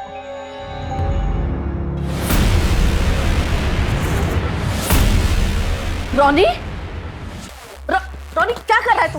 छोड़ दे रोनी, कल हो गया क्या तू? सर परफ्यूम और फुटबॉल लेकर राजीव किसी को मारने क्यों जाएगा? लगता तो ऐसा ही है कि दीपक का किसी के साथ अफेयर चल रहा था और इसीलिए वो पल्लवी के साथ डिवोर्स लेना चाहता था। तो फिर राजीव के मेट के मोबाइल से धमकी भरे मैसेजेस, जानवर की चमड़ी, इतनी कितनी चीजों में फंसा था ये राजीव। गुप्ता इन्हीं में से एक कड़ी हमें राजीव के खूनी तक ले जाएगी। क्या? अरे मुझे मिलना है। अजीब है आप लोग, किसी ने अफवाह फैला दी और आप लोग मुझ पे इल्जाम लगा रहे हैं। आप पर किडनी ट्रांसप्लांट का इल्जाम है। हाँ, मुझे राजीव ने बताया था कोई उसकी इमेज खराब करना चाहता है, उसको बदनाम करना चाहता है। राजीव को तो सुदेश पर डाउट था। सुदेश? राजीव की गाड़ी से सुदेश का एक्सीडेंट हुआ था, जिसके बाद उसको सेक्सुअल प्रॉब्लम हो गई थी। उसकी शादी भी टूट गई थी। राजीव को लगता था कि सुदेश ही अफवाह उड़ा रहा है उसे बदनाम करने के लिए।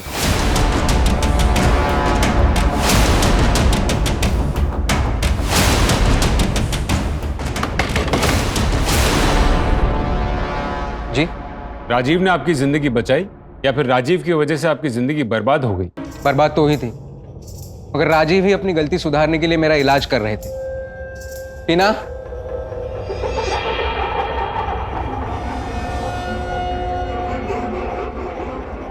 इसके साथ मेरी अगले महीने सगाई है। ये खुश है मुझसे।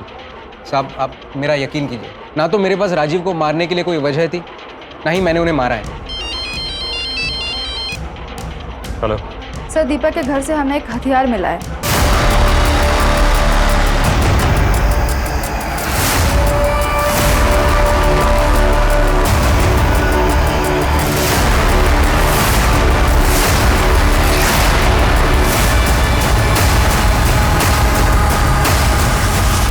सर, फॉरेंसिक ने कंफर्म किया है जो चाकू हमें दीपक के घर से मिला था उसी से राजीव का मर्डर हुआ है। दीपक ही राजीव का खूनी है। इंडस्ट्रियल टिप से फरार होना, ये सारी कड़ियां जुड़ गई हैं। दीपक की फोन लोकेशन ट्रेस की? सर, उसकी फोन लोकेशन तो ट्रेस नहीं हो पा रही है, लेकिन उसके कॉल लिस्ट में किसी संतोष का नंबर है। डेली बात करता था। ये एड्रेस निकालो संतोष का। सर। जी सर।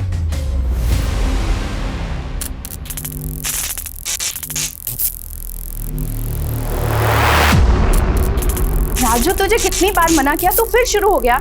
ए मेरी जान, यही तो असली नशा है। मैं 200 नहीं लेता, मैं 500 लेता, 1000 भी नहीं लेता और ना कभी लूंगा।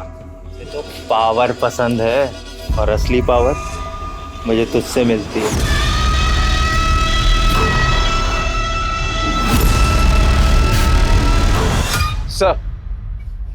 सर, दीपक तो नहीं मिला और संतोष को ले आए। आओ।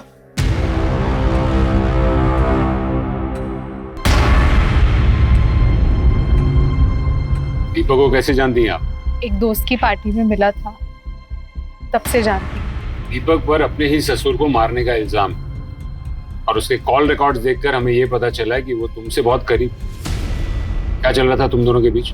तुमसे पूछ रहा हूँ, क्या चल रहा था तुम दोनों के बीच? सर, वो अपनी पत्नी से तंग था और मैं अपने पति से। हम कब करीब आए कुछ पता ही नहीं चला। पर सर, मैंने कुछ नहीं किया, मेरा इससे कोई लेना देना नहीं है। 4 तारीख की रात को दीपक तुम्हारे साथ था? हाँ, मेरे पति टूर पे गए हुए थे तो वो मेरे घर ही आ गया। वो पूरी रात मेरे साथ ही था। इस वक्त दीपक कहाँ छुपा होगा, कुछ पता है?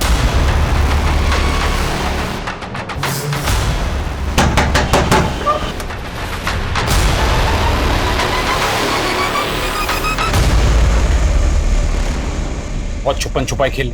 अब बता, राजीव को कैसे मारा? सर, मैंने किसी को नहीं मारा, और आपके पास अगर सबूत है तो इल्जाम लगाइए सर। सबूत चाहिए तुझे?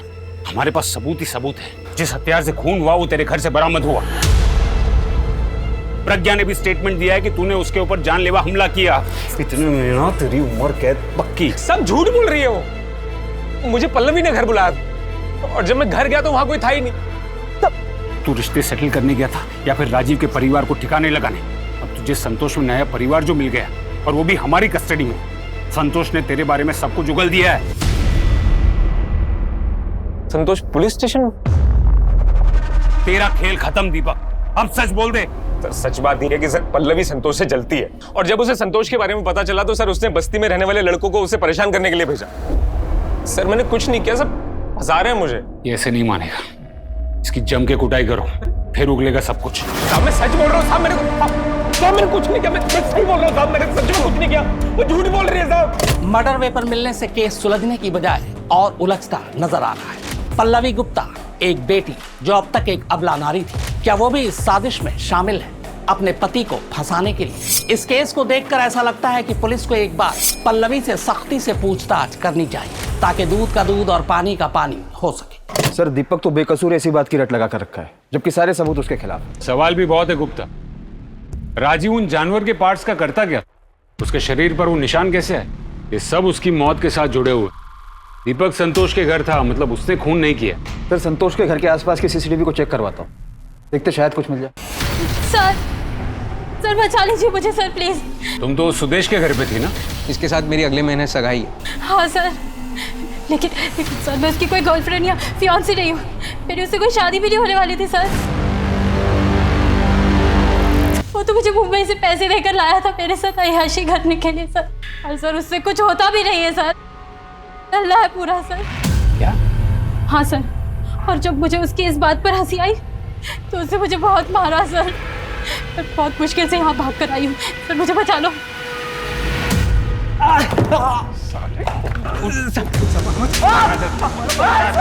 पुलिस से सच बोलना। साले, जो आदमी औरत पे हाथ उठा सकता है उसके लिए मर्डर करना मुश्किल नहीं है। राजीव को बदनाम करने के लिए तूने ये अफवाह उड़ाई थी ना? हाँ साहब, मैंने अफवाह उड़ाई क्योंकि उसने मेरी जिंदगी बर्बाद करके रख दी। तो मार दिया उसे, हो गया बदला पूरा तेरा। नहीं सर, मैंने मारा नहीं उसे। राजीव ने कहा था कि मेरी बीमारी का होम्योपैथी में इलाज है, मगरमच्छ के दांत।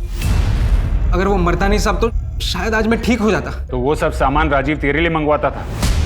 किससे मंगवाता था वो सामान? नोएडा में लल्लन नाम का एक आदमी है, उससे।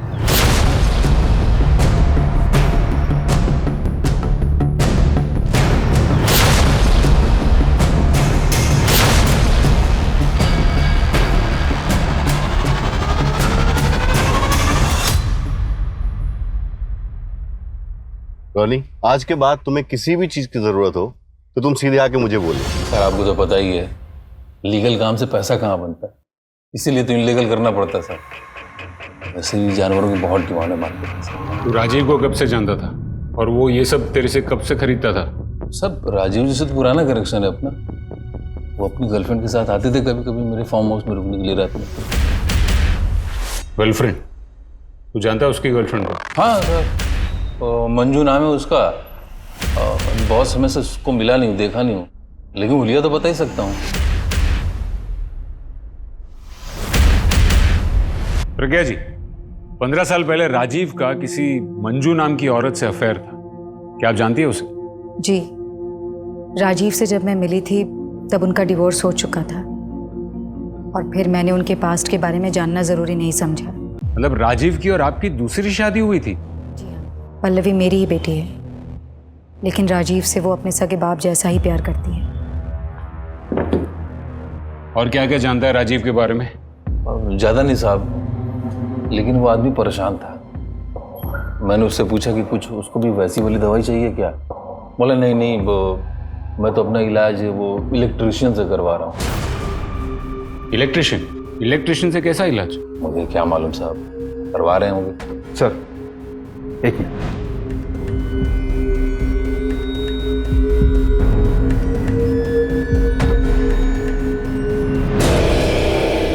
डॉक्टर राजीव के फोन में किसी राजू इलेक्ट्रिशियन का फोन आया था 3-4 बार। ट्रैक करो ये राजू को और नोएडा पुलिस में कांटेक्ट करो, पता करो कि मंजू के बारे में कोई इंफॉर्मेशन मिलती है या नहीं। राइट। हर इंसान की जिंदगी में राज होते हैं, किसी की जिंदगी में कुछ कम तो किसी की जिंदगी में ज्यादा।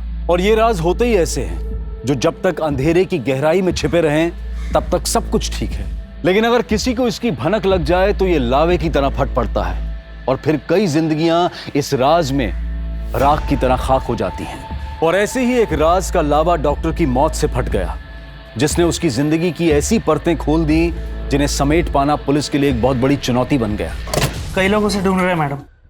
ये घर है उसका। नॉक करो।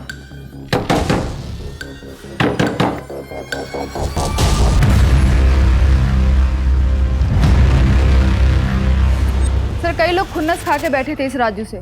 विदेश जाने के लिए पैसों की धांधली करता था। सर एक अजीब बात है, राजू के शरीर पर भी ठीक वैसे ही निशान है जैसे डॉक्टर राजीव के शरीर पे थे। क्या? एक काम करो अलका, पता करो कि राजू का कोई नजदीकी है उस बस्ती में। सर राजू का एक ही सपना था अमेरिका जाने का। जब से डॉक्टर राजीव से मिला था तब से उनका भक्त हो गया था।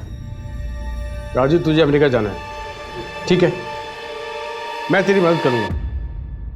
देख, अमेरिका जाने के लिए बहुत सारे पैसों की जरूरत होती है। मैं काम करता हूँ, तुझे लोन पर 4-5 गाड़ी दिला देता हूँ, उसे चला, पैसा जमा कर, पैसा बचा, फिर अमेरिका चले जा। पर बदले में तुझे मेरी एक मदद करनी होगी। डॉक्टर को राजू से चाहिए क्या था? शॉक। करंट से खेलेगा तो मरेगा ही ना।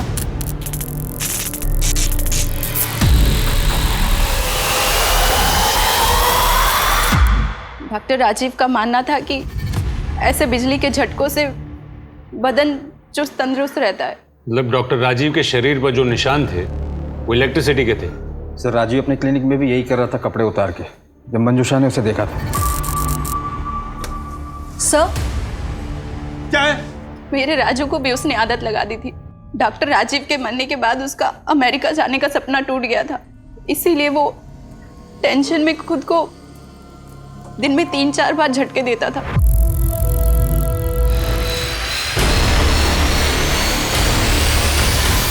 राजीव और राजू ने ये सब करना शुरू कब से किया? करीब 3 महीने पहले। रॉनी, क्या किया तुमने पवन जी के साथ? राजीव इलेक्ट्रिक शॉक लेता था। आपको कुछ पता है इसके बारे में? क्या राजीव इलेक्ट्रिक शॉक लेते थे? आपको कभी शक हुआ कि आपकी शादी के बाद भी उसका अफेयर हो? मेरे डैडी का कोई अफेयर नहीं था। पल्लवी, वो मेरी माँ से बहुत प्यार करते थे। पल्लवी चुप हो जा। मेरे डैडी के कातिल को तो ढूंढ नहीं पा रही, बस आ जाती हूँ उन पर इल्जाम लगाने। पल्लवी चुप हो जाओ। लगता नहीं है कि प्रज्ञा और पल्लवी को राजीव के बारे में कुछ भी पता हो। नोएडा पुलिस में तुमने पूछा मंजू के बारे में कुछ पता चला? नहीं सर, लल्लन से मंजू का स्केच बनवाकर सभी पुलिस में भिजवा दिया। और संतोष के घर के बाहर का सीसीटीवी फुटेज? हाँ सर, वो भी आने वाला है।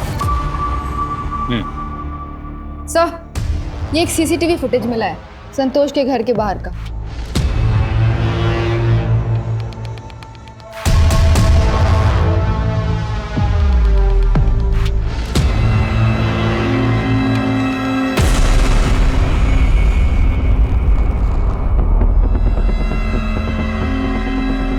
सर मैं सच कह रहा हूं, मैंने कुछ नहीं किया।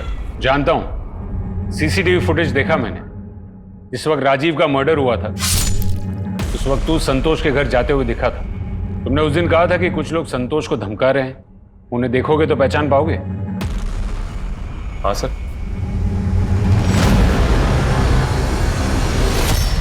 हाँ सर, इनको तो मैं अच्छे से जानता हूं।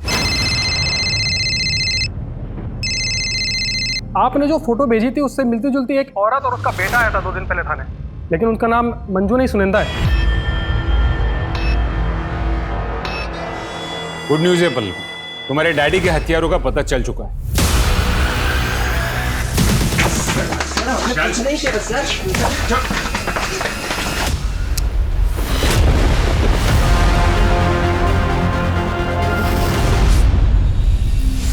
उसने अपना जुर्म भी कबूल कर लिया। पर क्यों मारा उन्होंने मेरे डैडी को? सर मैं आपको सब बताती हूँ, लेकिन मेरा राजीव के मर्डर में कोई हाथ नहीं है। शादी के बाद मुझे पता चला कि राजीव कितना साइको है। वो बहुत पॉसेसिव था। वो रात को मुझे बिस्तर से बांधता था। राजीव के साथ रहने में मुझे घुटन सी होती थी, लेकिन अगर डिवोर्स की बात करती तो शायद वो अपने आप को और हमें भी मार डालता। इसलिए मैं अपने बेटे को लेके वहां से भाग गई। मेरे बेटे रॉनी को अभी भी ऐसे लगता है कि उसके पापा आएंगे। तो इसीलिए आपने अपना नाम मंजू से सुनंदा रख लिया, ताकि राजीव आपको ढूंढ ना पाए। 3-4 महीनों पहले कोई औरत आई थी मेरे घर पे। राजीव के बारे में कई सवाल पूछ रही थी। क्या नाम था उसका? आप तो जानती होंगी उस औरत का नाम, जो सुनंदा से मिलने गई थी। विक्रांत और आयान, आपके कॉलेज स्टूडेंट। अपना खर्चा निकालने के लिए वो गाड़ियां चुरा कर उन्हें बेचते थे।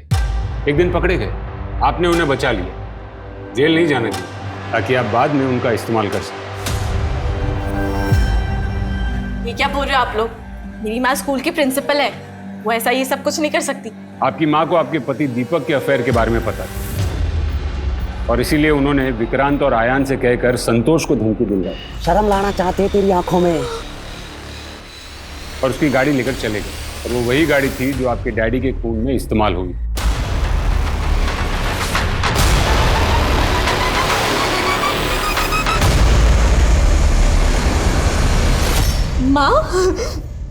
माँ क्या ये लोग सच कह रहे हैं? हाँ माँ बोलो कि ये झूठ है। हाँ मैंने किया ये सब। ये जो कुछ कह रहे हैं सच कह रहे हैं। मैंने विक्रांत और अयान को भेजकर तुम्हारे डैडी का मर्डर करवाया और वो चाकू भी दीपक के घर मैंने ही रखवाया था ताकि दीपक फंस जाए।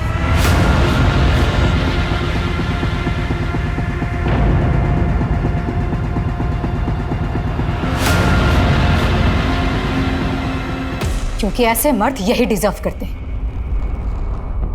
दीपक पल्लवी को चीट कर रहा था और राजीव ने मेरा जीना हराम कर रखा। मुझे लगा था कि वक्त के साथ सब कुछ ठीक हो जाएगा, लेकिन नहीं। मैंने डिसाइड किया कि मैं राजीव के पास्ट के बारे में जानना चाहूंगी। अब जब कुछ फाइल्स खंगाली तो मुझे मंजू के बारे में पता चला।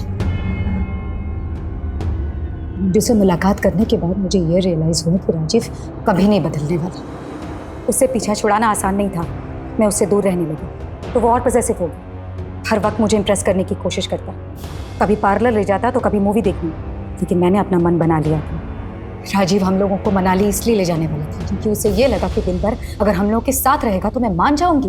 मैंने तभी डिसाइड कर लिया मुझे राजीव के साथ क्या करना है। नहीं, आज ही ठिकाने लगाना होगा उन्हें। कुछ भी करके उनका पीछा करो और मौका मिलते ही ठिकाने लगा दो। अरे वाह, हो गई सारी पैकिंग। आप अभी आ ही रहे हैं। सिर्फ 2 रास्ते थे मेरे पास, या खुद को मार लूं या राजीव को मार दूं। रास्ते तो कई होते हैं प्रज्ञा जी, पर हम उन्हीं रास्तों पर चलना पसंद करते हैं जो आसान होते हैं। और ऐसा ही एक आसान रास्ता आपको जेल की सलाखों के पीछे ले जाएगा।